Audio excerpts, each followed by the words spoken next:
اس کے علاوہ میں نے ایک اور شعر کہا تھا جو کہ قابل کی زندگی، اس کی حیات، اس کی شخصیت سے متعلق تھا، تو اس کا اظہار میں آج کر رہا ہوں، اور اس مصرے پر میں نے اپنی کتاب کا نام بھی رکھا ہے، قابل کی زندگی دیکھی ہے۔ اور یہ شعر کہ کیا خبر لو جانے والے کو، کیا خبر لو جانے والے کو، روشنی تو دیے کے اندر ہے۔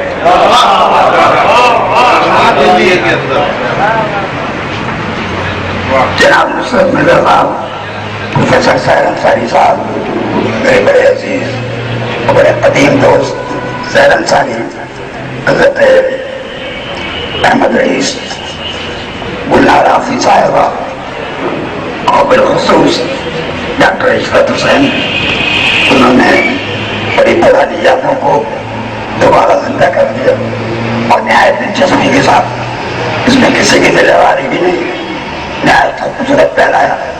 اور یہی ایک اسٹیٹسمین اور مقرر اور صاحب اسلوب کا انداز ہوتا ہے۔ بہت بہت شکریہ۔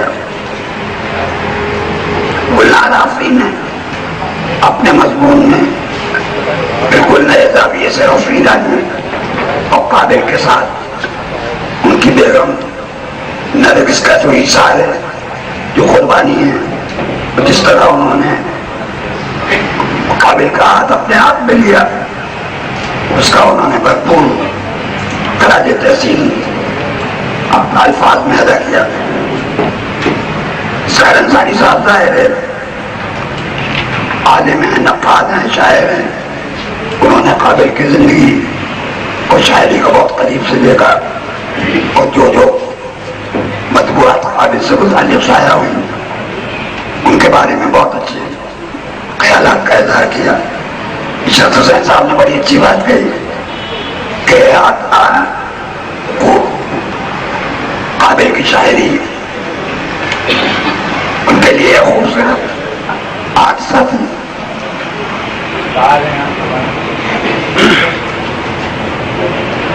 انہوں نے میرے عنایت علی شاعر قابل اجمیری اور اختر انصاری کے بامین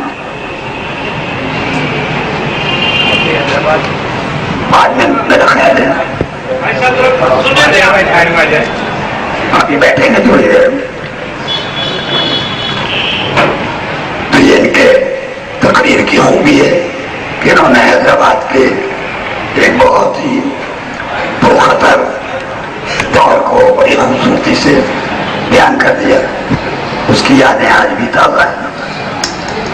بہرحال اس کی وجہ یہی تھی کہ میں نے ظہیر صاحب نے ایک دن سوسائٹی میں قابل اجمیری صاحب کو دیکھا، انہوں نے بہت روتی ہوئی آواز میں کہا کہ اب لوگ مجھے شاعر نہیں مان رہے، تو ظہیر میں نے ان کا ہاتھ پکڑ کے کہا کہ آپ کو شاعر نہ مانیں لیکن آپ کی شاعری کو کبھی رد نہیں کر سکیں گے۔ اور اس کے ساتھ ہی ہم نے ان کا بھرپور ساتھ دینا شروع کیا۔ دیدہ بیدار پہلی برسی میں شائع کیا، 3 برس کے بعد خوب رنگینا، اور 7ویں برسی پر طالب علم جس کا قابل نمبر شائع کیا۔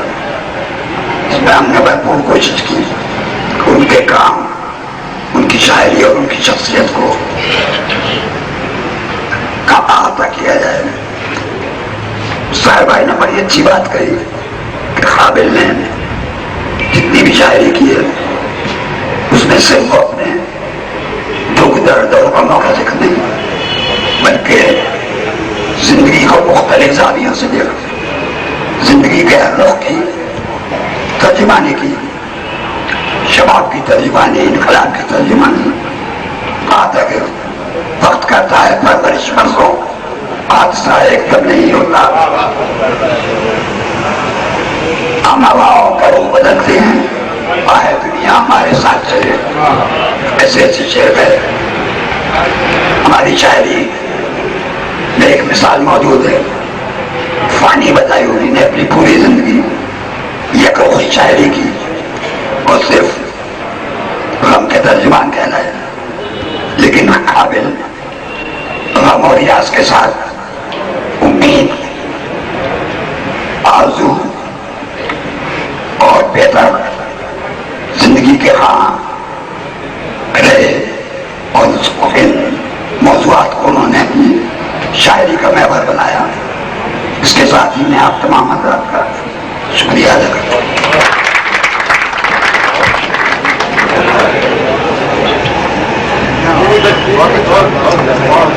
صدر محفل